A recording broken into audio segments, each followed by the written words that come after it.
was going to talk about winter, but we haven't really had one.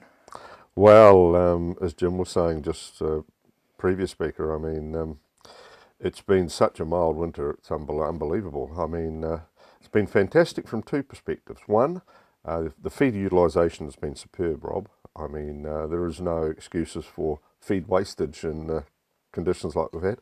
And I think probably for the livestock perspective, being warmer, the animals have maintained condition better. So there are some pluses, but of course the negative is, have we had the amount of rain to recharge the aquifers? And probably the answer is no. So, yet if you listen to the long-term forecasters, they are telling us that to expect a wet spring and a wet summer. Now that follows the Northern Hemisphere, which they've had in the last 12 months. So maybe there's some hope yet. Maybe we don't need it all now, but we'll get it through the next 6 months. Yeah, well, let's hope so. Still a busy time, though, for people in winter. Very much so. Spring's approaching fast, to be honest. Another 4 weeks and people will be only saying, gee whiz, soil temperatures are lifting, we've got to start thinking about planting. So now's the time to do a number of things. One, first of all, do your planning for your winter feed budget for 12 months out.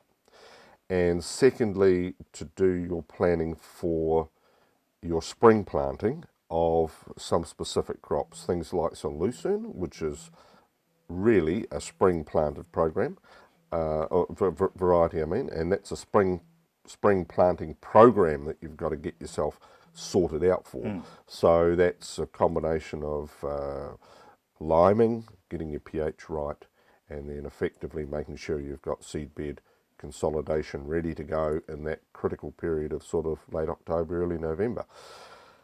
In the winter feed sort of area, I mean, a lot of crops will have finished now or be finishing, so therefore they're becoming available for replanting either. And in some areas, certainly from probably South Canterbury to the bottom of the South Island, they'll be looking at spring planting with pastures.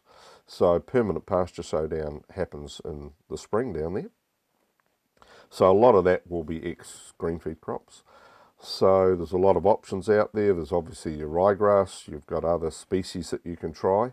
One of the things that we've been finding is our dear friend Coxford, and you know Coxford, Rob, it's been the bane of a lot of people's lives for a long period of time, but it's clumpy Coxford has been the bane really of people's starting lives. to show its benefits in these drier areas.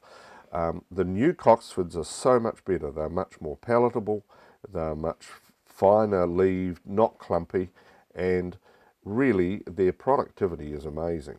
And animals like eating Coxford, these modern Coxfords. So there's quite a swing now to putting a lot of pasture mixes down, which include a reasonable component of Coxford. So you can plant ryegrass and put some Coxford in, and red and white clover and that sort of thing. So there's quite a movement to really create a much more permanent long-term pasture species. Yeah. Now, fescues are making a comeback.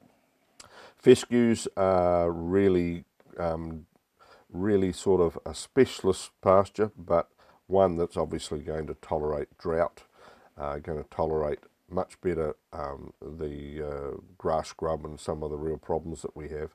But it's, again, requires specialist conditions to plant it. So needs a fine firm seed bed, can be planted quite successfully in the spring,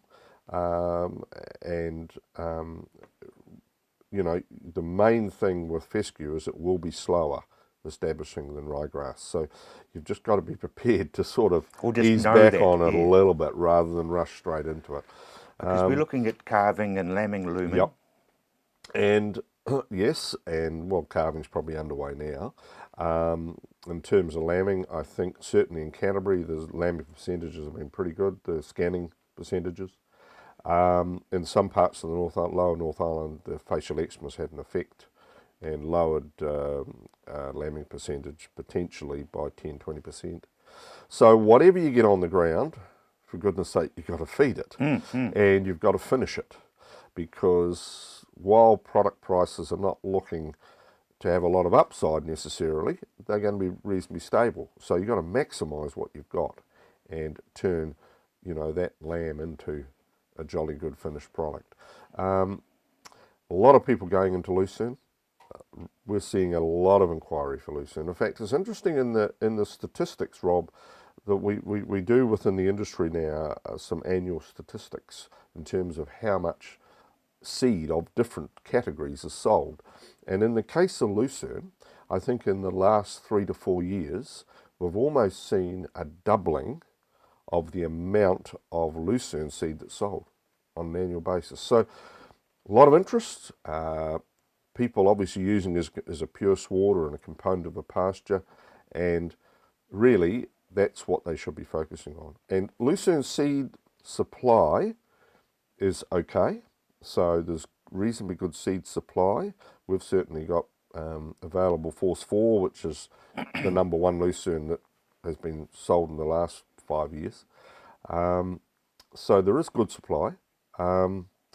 So farmers just need to plan, and you know, don't rush this, because it is quite an expensive crop to establish, but it will last 10 years, you know. You're looking at it long term. And it's gold if you're wanting to make those small bales, very briefly. Small bales, useful for silage, useful also as a finishing feed. So it's got a lot of versatility around it.